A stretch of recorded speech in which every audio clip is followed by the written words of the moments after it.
Let's get into the last part of the interview, Ramon, and this is going to be one of the closest things we have because right after Holy Week, the trial for the case begins. Koldo, the first trial against corruption under Sanchismo, we could say, because, of course, in this trial, Victor Daldama himself will be in the dock, but above all, the former transport minister will be in the dock.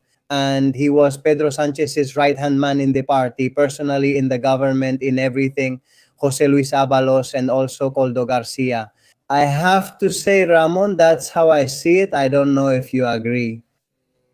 If you share this opinion with me, but this trial against Sanchismo is also going to serve, apart from being a total bomb against Pedro Sanchez, against the government, because in the end, all the corruption that has been happening will come to light. An important part of the corruption that has been happening during his term as prime minister. But also, in a way, it's kind of a make or break moment for Victor Daldama, right? Because it's true that they've gotten this far thanks to Victor Daldama, but it's also expected that Victor Daldama, during the trial, in his statement, let's say, will be the last straw and finish off Victor Daldama. Can we expect a big statement from Victor Daldama on the day he has to appear before the Supreme Court judges, Ramon? Don't doubt it, Miguel. I also think it will be clear in many ways, especially in the mask case, which is the main issue. They will be able to see how that part of what we're translating, of what has been translated since the beginning of his narrative, is educational or informative enough, because we'll see the ways, the manners, the very concrete facts that also have an impact on this plot. And it's shameful because it corresponds to a chapter of our history, sadly tragic for all of us, the pandemic period, right?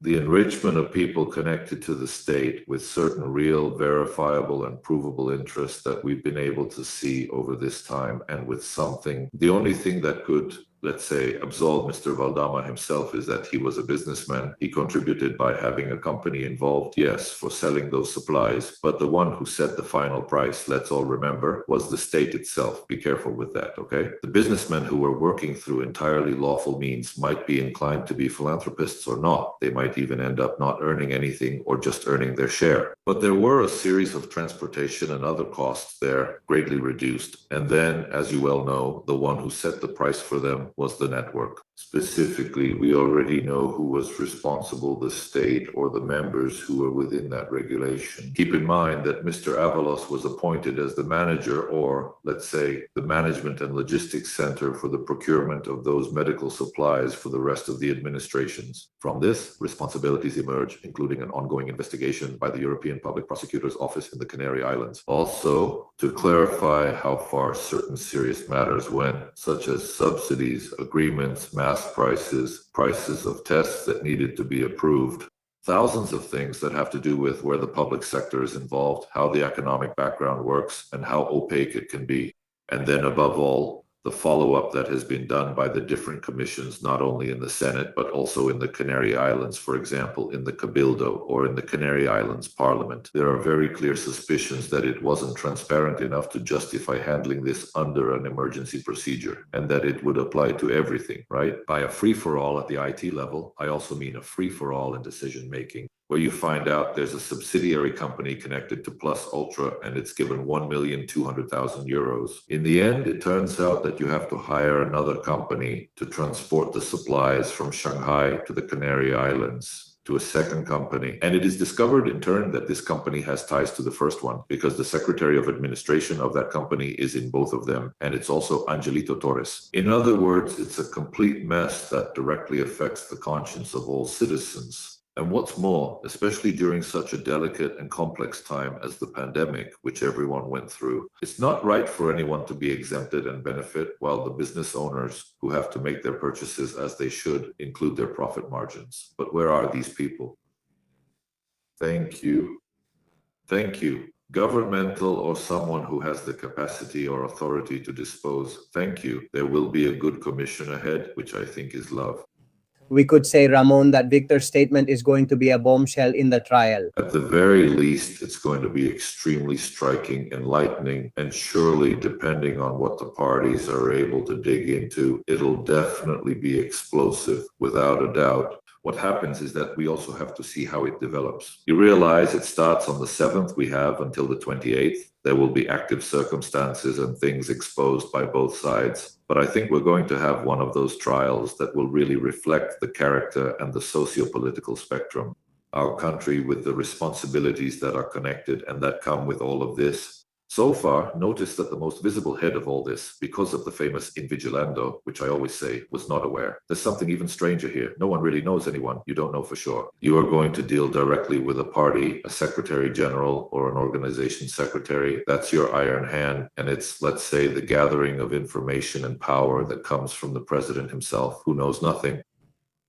No one. I just don't know. I think that out of basic decency, out of authority, seriousness, ethics, and credibility, he should have already resigned. And general elections should have already been called as is appropriate. And I hope that in the conscience of everyone listening to us today, it is emphasized that in the next election, each of us has the opportunity in our own interest and will to change this. We are sharing on screen, Ramon, an article I published at the time. The anti-corruption prosecutor's office opens the door. Aldama does not go to prison after his confession in the Koldo corruption scheme. It should be said that before going to trial, the prosecution is seeking 7 years in prison for Victor de Aldama for membership in a criminal organization and continued bribery. It should be noted that this is the minimum sentence that can be requested for those two crimes. In other words, the prosecutor's office is already taking that limit into account because of Aldama's cooperation, but it should be said that in the pretrial hearing, which I also attended, the chief anti-corruption prosecutor, Alejandro Luzon, made it clear that the door was left open for Aldama to avoid prison. Because he said that depending on what he said at the trial, that's why I was asking you so much about his statement, his cooperation could be interpreted as a mitigating circumstance, either qualified or very qualified. That's exactly where I wanted to go. Those reductions are always significant when someone cooperates with the justice system. Miguel, and I think they have so far, Mr. de Aldama's statements and his contribution to clarifying the truth have been consistently reaffirmed. It has tremendous evidentiary value, but a level of cooperation with justice that none of the other people, not even those who are not yet involved in other proceedings, have ever had. This shows, as you rightly understand, and as the prosecutor's office does too, that there is real commitment. And it's good that you emphasize it, because I think that's the importance of these things. That is, when someone cooperates with the justice system and is able to do so in a reliable way, justice also responds. No one can remember Ramon, or there is no precedent of cooperation with justice like Aldama's in Spain. Absolutely. Totally agree. That's why I said it would go down in history, and above all, it contributes a lot, not only to clarifying the truth, but especially to fostering the relationship that every citizen has with justice, which must be one of action. And also, regardless of this, we have to remember several things.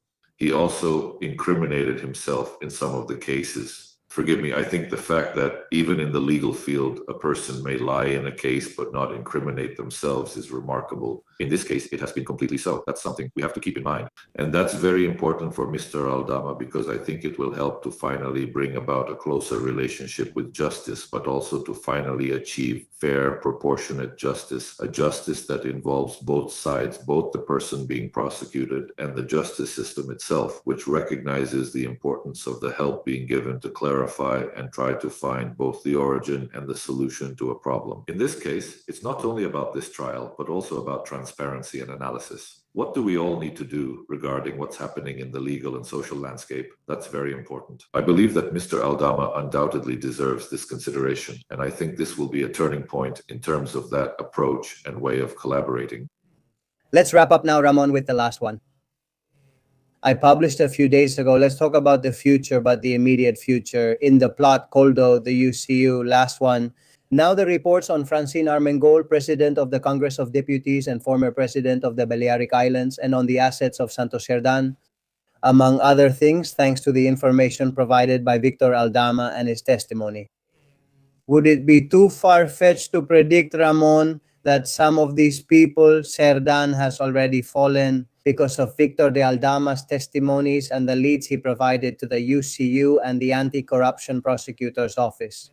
Would it be far-fetched to think that other people, like, for example, Francine Armengol, or the one we've just talked about a moment ago, Angel Victor Torres, could also end up under formal investigation as part of the scheme? Koldo, considering the information that Victor de Aldama knows, and I suppose he's told you some things as well, does Victor de Aldama still have material to incriminate and bring down other people from these high circles, these ministers, the president of Congress, who could end up under formal investigation, Ramon? I have no doubt that he still has an important and powerful arsenal. I have no doubt at all, Miguel, and I'm telling you very clearly, I have no doubt. Regarding the others coming under formal investigation, I repeat, I always mention supervision, since both had responsibilities in their regions, one in the Balearic Islands, the other in the Canary Islands. I think that there are ongoing investigations in that regard. For example, in the case of the Canary Islands, as I mentioned, the European Public Prosecutor's Office is involved, making sure that the process is much cleaner when it comes to production. The files being handled because there are clear irregularities, well, there is a responsibility and jurisdiction in the case of the minister when he was president of the Canary Islands regional government. And in the case of Rondinal Mangon, flatly denying it, as you well know, maybe we should also keep in mind that this line of investigation will also have to be followed in due time when appropriate. And for that, Victor is, well, a great guide when it comes to recreating and taking us on that journey to the underworld, right? Always moving forward with you, Virgil, for any expert or researcher who needs this to be given its true social and monetary value, right? I think we're going to have a very entertaining spring and summer, you know it, and with those statements and that period of about 3 weeks, it could be promising. I think the Marquez de la Ensenada Square is going to be crowded for those who want to know what the spirit and moral backbone of a country that is suffering is, well, a great, how would we say it? A great disappointment, right? In its institutions, which no matter how much they keep trying to praise them and say, right? I see here that the responsibilities of the people who are used as image props are at least questionable, right? I think something should be done to help make this happen in a new Spain, in a much cleaner Spain. And it's necessary for all of us to contribute, journalists, citizens, everyone, but also for us to be better ourselves, starting with the small things. Well, Ramon, we'll end with this last thought and with your statement that Victor Daldama still has an arsenal of information. Miguel, you can't even imagine. I think we could be talking for episodes on end, right? Because whenever a name or a character comes up, there are always some loose ends. Interestingly, those loose ends aren't mentioned to sensationalize things. That's not my role, and I don't want to do that. But at the very least, you'd be surprised, especially the day when Victor's statement is revealed before the judge regarding his participation as a witness, right? Regarding the envelope, it could be promising. I have no doubt about it, huh? I really have no doubt. I think, well, there will be something, right? Maybe he'll be left speechless, right? I think I'm going to reinvent the name of the rose, which will be wonderful. I'm going to discover the Salvatores in the game. Well, Ramon, thank you so much for being with us in this little medidas cautelares hearing. You are released without any precautionary measures, of course. And really, thank you so much for all the information. This interview has been fantastic, everything you've told us. Please tell Victor that the doors at Medidas Cautelares and Libertad Digital are open for anything he wants to share with us.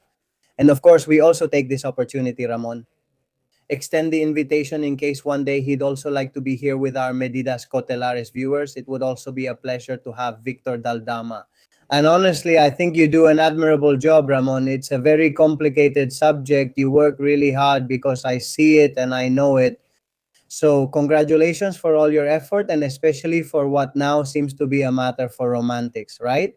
But what is it then? All of us Spaniards who want our country to be better, to be free of corruption, and of course, it's a commitment. And it's curious because when I talk to colleagues, people from the media and people from publishing, the same thing always happens. I think it's a commitment of the few of us who are left. There are a couple of us who believe that things can always be improved. But for that, you have to be motivated, you have to be involved, you have to feel responsible for what you do.